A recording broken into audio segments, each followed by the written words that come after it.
cow-calf ranch here in the Salinas Valley, and what that means is that we keep our mama cows to have calves every year. We calve in the fall, and during that time we're looking at their heifers constantly to see which ones would work in our herd.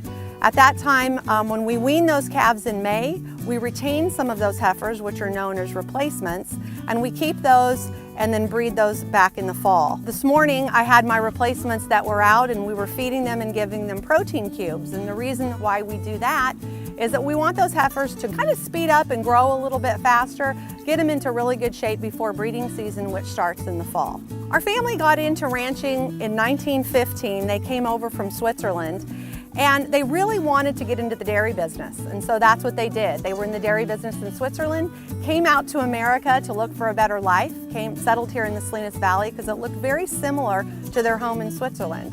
They had the dairy, and then after a number of years they just decided that we really want to get into the beef business, and so about 10 years later they converted over into a registered Hereford ranch, which they had for a number of years. The Settrini brothers, there was 3 of them, ran that ranch, and then eventually my dad took over and he ran the ranch, and now it's my brother and I.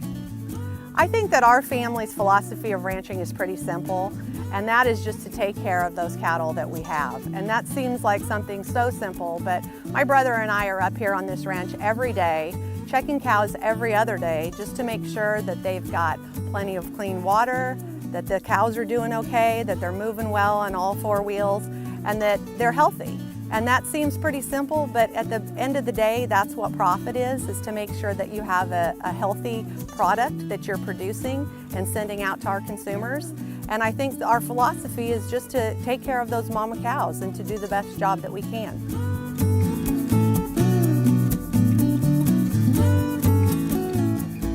I think it's important for us to maintain the land as we found it, and since we've been here since 1915, this land is very much the same. We've been rotationally grazing, we make sure that our watersheds are clean and flowing and maintained, and even though all these years have passed, there's not a whole heck of a lot that we've done to the land to disturb it. And so what you see out here is pretty much, if you look at pictures from back then, we're going to see that back then. We have maybe some different corrals and some new and improved technology here on the ranch, but for the ranch itself, out in the rangelands where the cows are actually grazing, really hasn't changed a whole heck of a lot.